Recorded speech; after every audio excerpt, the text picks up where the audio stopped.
fourth grade. We left off on maybe the biggest cliffhanger of the book in the last chapter. The end of chapter 22. Klebo is really upset and just told his secret told the secret that House shared with him that he promised not to tell. And we don't know what's going to happen next, so let's find out. Chapter 23 starts with a quote by Walt Whitman. Keep your face always toward the sunshine, and shadows will fall behind you. Honey began to cry. Ruby sat next to her and put her arm around her. Eudora snuffled her snout into Honey's lap. Melba fanned Finesse with her clipboard. Klebo mopped at his face with his shirt sleeve, and House took center stage. Now that they all knew, he was not about to let this moment get away from him. He shoved his note into his pocket and drew himself up to his full height. Mr. Norwood Boyd was a friend of my family, and Klebo is right. I went over to his house every day after my arm was broken. Klebo nodded at everyone and puffed out his chest as if he were being proven right. But House ignored him, and so did everyone else. I was asked to do it, and I was scared.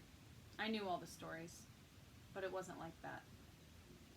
House scratched the side of his face, trying to buy time. He was short of breath. His heart felt like it had swelled into his throat. Klebo's chest deflated, and he shrank. He grew smaller by the minute. He never ate anybody, continued House. He liked being alone. He was sick. He wanted to hear the stories he had read when he was a boy, so I read them to him. Treasure Island was the one we were reading when he died. House's heart had swollen so much he couldn't take in a breath, so he held up a hand and stopped to catch his breath. It took a full minute. No one, not even Klebo, moved. When he could breathe again, House said in a quiet voice, "If there was a treasure, it was his friends." Mr. Norwood had friends. House bit his lower lip and finished his thought. I was one of them. In the moment he spoke the words, House knew that Pip had been right. House had loved Mr. Norwood Boyd. He had loved a man he had hardly known, but somehow he had known him well. It was the oddest thing. Melba was holding her pencil so tightly she broke it. The noise popped the air and broke the spell. Ruby blinked and wiped her hair out of her eyes. Finesse held her handkerchief to her mouth. For once, her tears seemed real. Klebo kicked at a rock, and kids began to breathe again. Honey sniffed. House turned to Finesse. Mr. Norwood Boyd loved baseball. Used to be. Not every boy in this country could play baseball.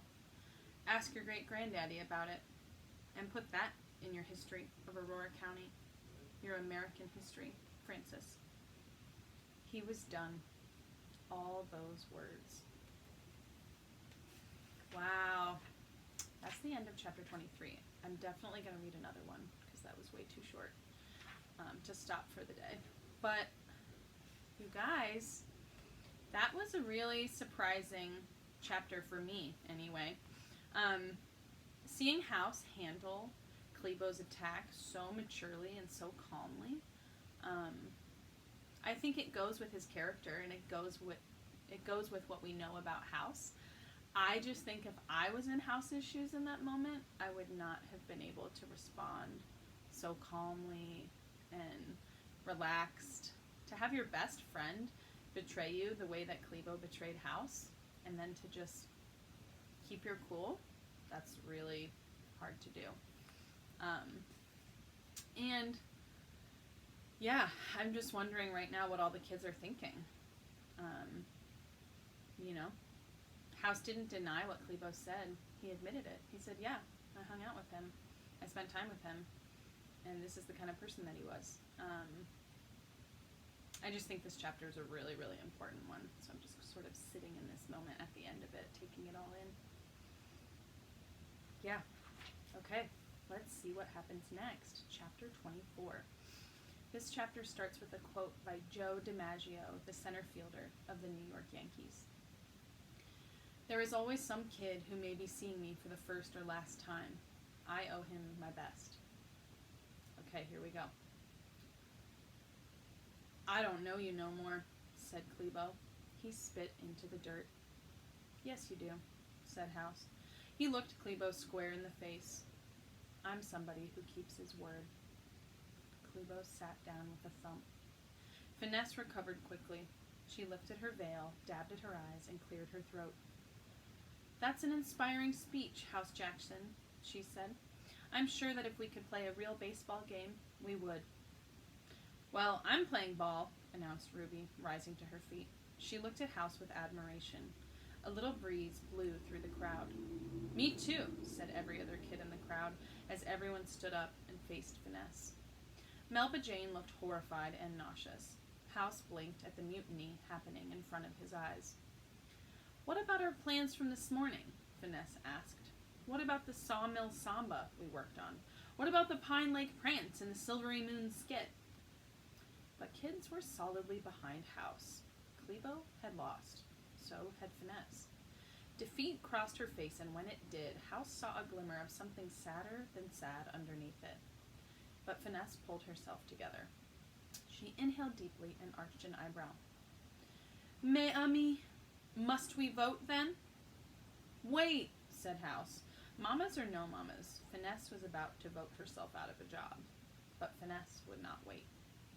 "Must we vote on the ball game? Baseball outdoors on a buggy empty lot? Or the lovely pageant indoors on the bright new stage?" "I got an idea," said House. But Finesse had her own ideas. Don Quixote directed her Sancho Panza to take the vote. "How many for the pageant?" asked Melba, pencil poised over the clipboard. Not a hand was raised. "Listen," said House, but Finesse would not listen. Melba took a long breath and asked the defining question. "How many for the game?" Every hand shot into the air. "Very well," said Finesse. Her lips trembled. "Très bien. I know when I have been defeated." She held up the list that House had given her. "We have no budget for a ball game. We do not need this list." Theatrically, Finesse tore House's list in half and let the pieces flutter to the ground around her. House took off his cap, smoothed back his hair, and shoved his cap back on his head. His forehead glistened with sweat.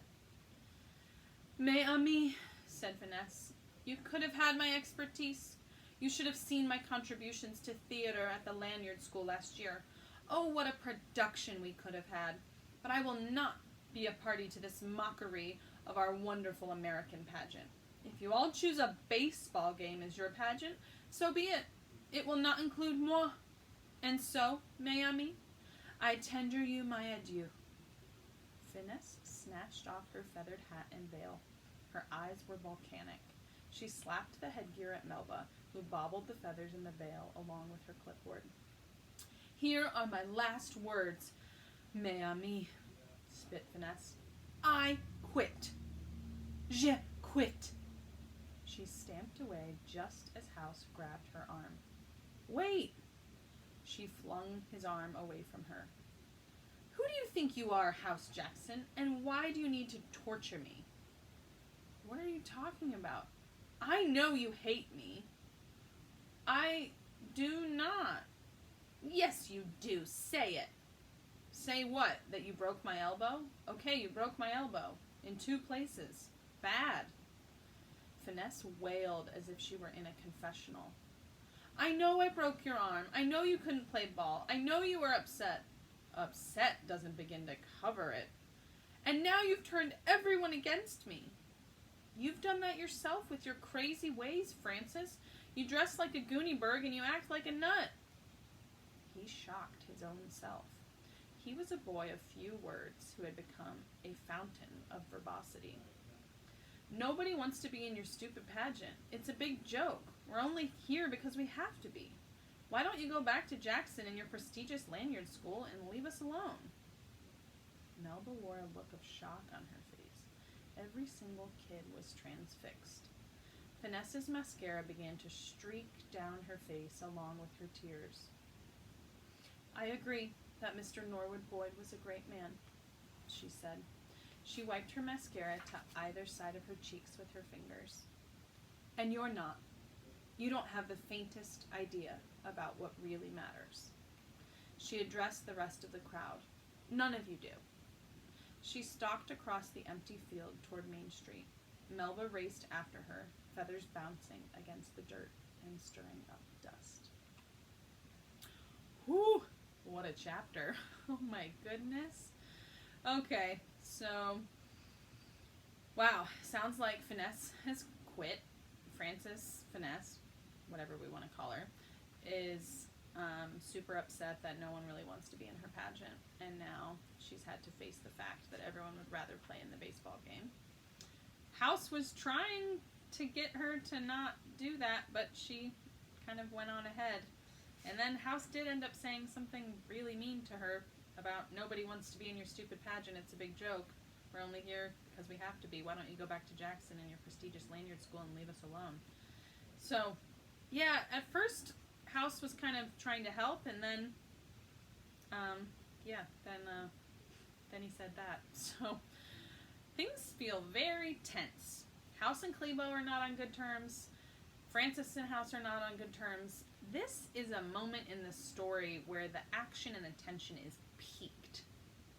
Fourth graders, I know you're writing your own stories right now, and I want you to think about that building of tension where there's conflict between the characters. Whenever there's conflict, that's kind of the part of a book where things get a little juicy, where it gets a little exciting because we don't know what's going to happen. I think we should read one more chapter. Why not? 3 chapters in one day. Whew, so many. Okay, chapter 25. This chapter starts with a quote by Walt Whitman. I often and silently come where you are, that I may be with you. Okay, here we go. Finesse looked like a big black smudge retreating to town. Great speech, said Clebo. It's about time. Don't talk to me, said House. You're no friend of mine. Fine, said Clebo. He crossed his arms over his chest. Don't expect me to play in your ball game, neither. I don't, said House. We've got a catcher. Ruby nodded. Now what? We'd all better pray that Clebo's mama doesn't come back from getting that machine fixed too soon, said Wilkie. That's a fact, said Boone. We're in real trouble now. I'll be back, said House. Honey, stay here. I'll keep her, Ruby volunteered. House ran after Finesse. He passed Melba Jane and reached Finesse as she neared the barber pole outside of Pip's shop on Main Street. Stop already, he shouted. Finesse stopped but kept her back to House. Melba Jane caught up and plastered herself like a silent bug against the barber shop's plate glass window where she wouldn't miss a word. I can tell you how to make this work, said House. I'm not interested. Finesse spun to face House. Her face was a river of running black mascara and her eyes were swollen from crying.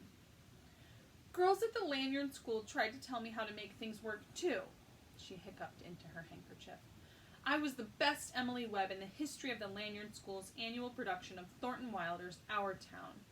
Miss de Beauvoir even said so. I got deep inside my character. I inhabited her. I knew her, inside and out. I understood what she meant when she said, do any human beings ever realize life while they live it? Every minute. Finesse looked heavenward as she slipped into character for a moment.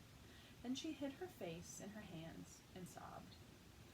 But the girls at the Lanyard School just laughed at me. They said I was ridiculous. They snickered behind my back all year. Do you know how that makes a person feel? You bet I do, said House. You left town and I had to stay here and be laughed at. You know what the guys said to me? You let a girl break your arm. Finesse snorted back her tears. She had a caved-in look on her face. It's not the same thing. That was an accident. You have purposely embarrassed me in front of all of those people. I can never go back there. Miss Mattie poked her head out of the store. You two all right over there?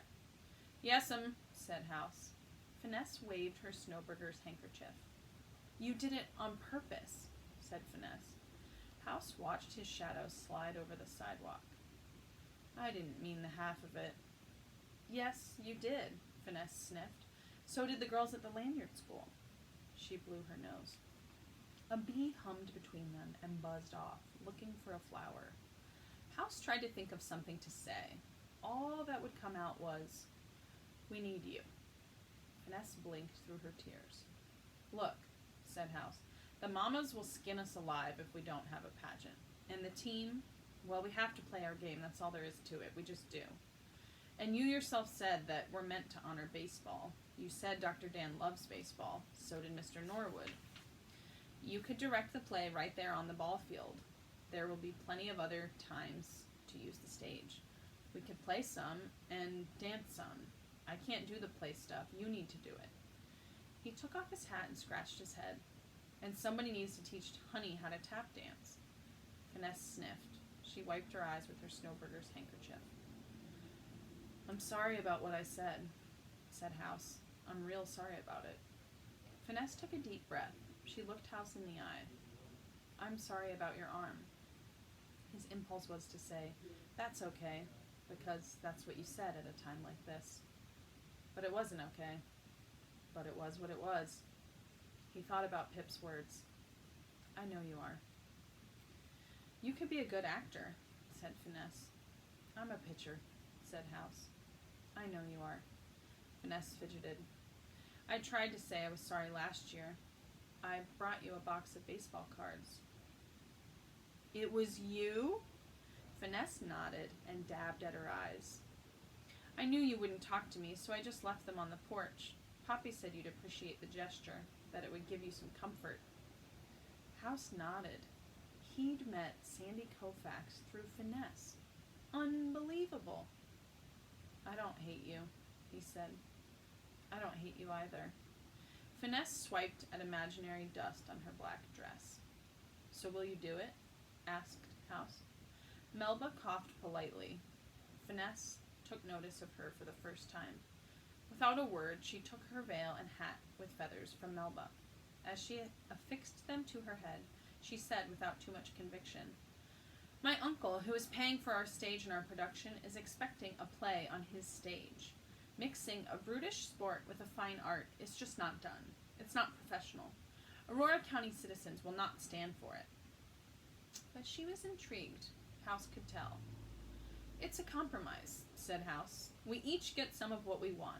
Everyone who wants to play can play. Everyone who wants to dance can dance. Everybody gets a part. It's organic, Finesse. He almost got a smile out of her. It's imaginative, she had to agree. Creative in the spirit of the American theater. Will you do it? And then came another voice, a new one. It will never work. It was a deep, sonorous basso profundo. Melba, Finesse, and House whirled to face it. Uncle Jim Bob, cried Finesse. Dr. Dan Devers filled the doorway of the barber shop with his legendary presence. That is the end of chapter 25. And fourth graders, wow. So we had all that tension at the end of the last chapter, all the conflict with Clebo and House and Finesse, and a lot of that tension has come down, has dissipated a little bit, because House went after her and had a conversation with her, and he and Frances were able to talk a little bit about what's been going on, the fact that he told her he doesn't hate her, and she said, I don't hate you. This whole book, we're on page 154, the whole book, Frances has been his toad. We've always heard about Frances and all of the negative things, and this is the first moment in the story where these two characters are actually having a peaceful conversation that's positive. So this is another big moment in the story. I'm curious what Dr. Dan Devers, who is Finesse's uncle, is going to say about the idea. He just said it will never work, so I wonder what that means. If he thinks the baseball game is a bad idea or what, but we will find out in the next chapter. We still don't know what's going to happen with House and Clebo. Things are just sort of sitting in this moment. they're not resolved, and the chapter started off with House saying, "Don't talk to me, you're no friend of mine." And then, yeah, they haven't had any conversations since then. So they're not on good terms at the moment. I want you to make a prediction. What do you think is going to happen with Cleo and House? Are they going to repair their friendship or not? I also am curious what you think. How is this going to play out? How are they going to do the ball game and the pageant? How is it all going to work? So think about that while we get ready for chapter 26. Okay, see you next time, 4th grade. Bye.